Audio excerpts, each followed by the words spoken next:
Hi, everybody. Welcome back. I am proud to share that today I am 25 days off coffee. And a lot of people have been posting Twitter comments and messages on my blog and Facebook posts about my daily count of my days off coffee. And tons of folks are wondering why I chose to get off coffee in the first place. And as many of you know, coffee was my last vice. I have been sober for 7 years. I don't even really have very much sugar in my diet. I very rarely even eat meat. I haven't had dairy in over a year. And so coffee was this thing that I was holding on to really feel some sense of being bad. And it was something that I was really unwilling to let go of.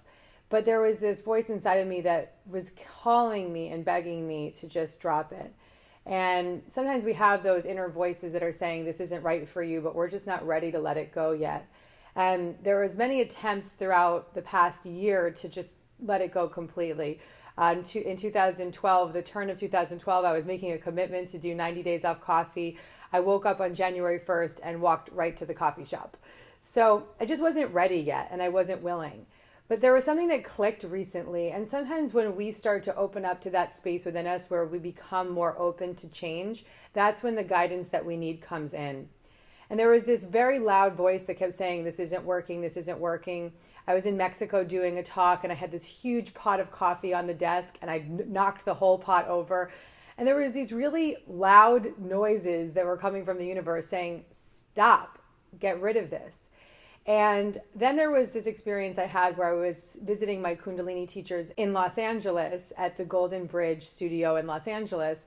And one of the great teachers in LA, this woman by the name of Tej, she says to me, you are in a toxic place. You need to get rid of all of the things that are disturbing your diet. And she just honed in on me. I was literally in an office just talking with her, and she hones in on me and says, you need to get rid of this. And Tasia is a woman who's very insightful. She has a very, very high antenna up for what's happening with folks. And she just nailed me. And she said, this has got to go. You got to clean up your diet.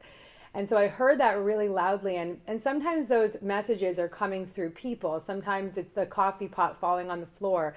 But when we're really willing to change, the deep, deep messages come through to us in some of the most unique ways. And it's important for us to pay attention to the fact that people are sometimes the greatest catalyst for us to receive a message. And so I really think that I needed Tej to say, clean it up, girl. Add in some cucumbers, cool your diet, clean out the toxicity. And I just heard it so loudly, and I haven't had a cup of coffee since that day. I've obviously been publicly counting days with all of my images of my smoothies and my teas and all the things that I'm using as a replacement. And then to really answer your question, the main reason I chose to get off coffee was so that I could clear my channel even more, so that I could have no toxicity in my body, so that I could feel more vibrant, so that I could hold more. And if my body can hold more and can be a container to serve more, then I can do more work in the world. And so this is a commitment to my lifestyle and my well-being, but also a commitment to the work and the service I'm here to provide. And so that commitment backs up my desire to make this change. And so I'm grateful that you've been joining me on this journey of cleaning out my diet and getting rid of the coffee. I want to say that I have had more energy in the past 25 days than I've had in years. I'm sleeping better. I feel incredible. And I'm not putting anybody down. If you have coffee and you feel good with it, go for it. Keep it in. That's fine. This was the path for me. But this isn't a message about you changing coffee in your diet. This is a message about what are you willing to change? And what is it that you want to change? And are you willing to listen to the people and the universal assignments and all of the little memos that Spirit gives us that are coming to you to help you create permanent change? And so if you want to make those changes, it's very valuable for you to wake up and listen up. And so I hope you can use this as a power of example to say, yeah, there is that thing that I'm ready to change. I feel that call. I'm ready to do that and take action in that area of your own life. And this is a really magnificent time. This month of December is a really supercharged time astrologically. It's a powerful time to create more change. It's a powerful time to create miracles. And so if you really want to go big, I also welcome you. I'm leading a live course that starts tonight. And it's also going to be available as a download if you sign up later. But just if you simply pre-order my new book, you'll get this course on how to manifest and create what you want in 2013. So I'm going to go deeper into this message of how we create this change, how we make this impact, and how we make these moves in our lives emotionally, physically, and spiritually. So if you can click the link below and pre-order my book, and then you'll gain access to this two-session course. It's 3 hours in total. And you'll get the videos and the audio, and you'll get all of the recordings if you sign up late.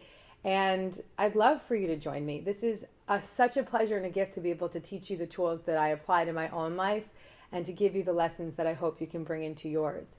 So let's make that commitment now, before the new year shifts, before everything starts to get crazy. Let's start to make those commitments, to make those changes, and allow all the universal assignments to line up in front of us so that we can really hear the call and show up. So you guys rock. I love you. Thank you for your support on my coffee journey. And let me know in the comments what it is that you're willing to let go of. Let us as a community hold space for your change as well. Thank you. So many blessings to everybody. Have a beautiful day. Bye.